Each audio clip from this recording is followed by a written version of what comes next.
Direktorum ki, sən Əsmət xanımdan icazə almısan. Bunun səbəbi də görə mən səni işdən azad edirəm.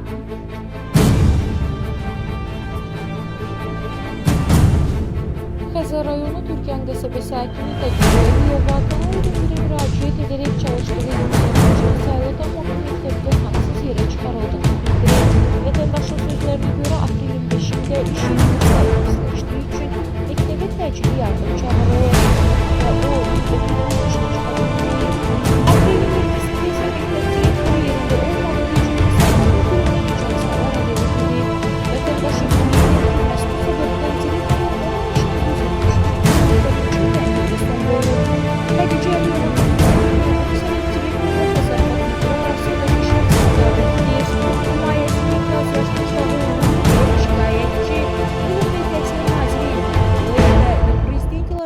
müraciət edərək işinə bərpa olunmasını xahiş edir.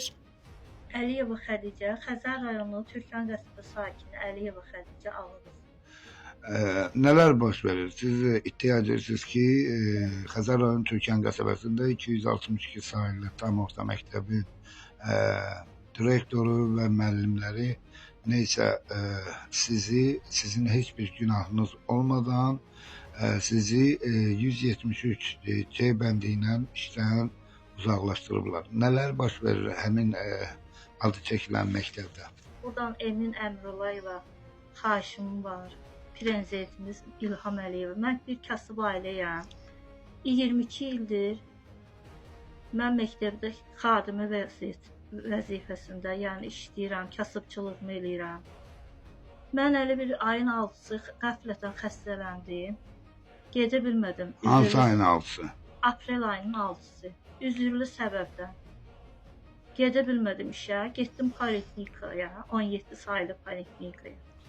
Orada xanım həkimimiz mənə qəbul elədi. Dedi ki, bu vəziyyətlə sən işə gedə bilməzsən. Ayın 7-si Allahın köməkliyi ilə işimə getdim.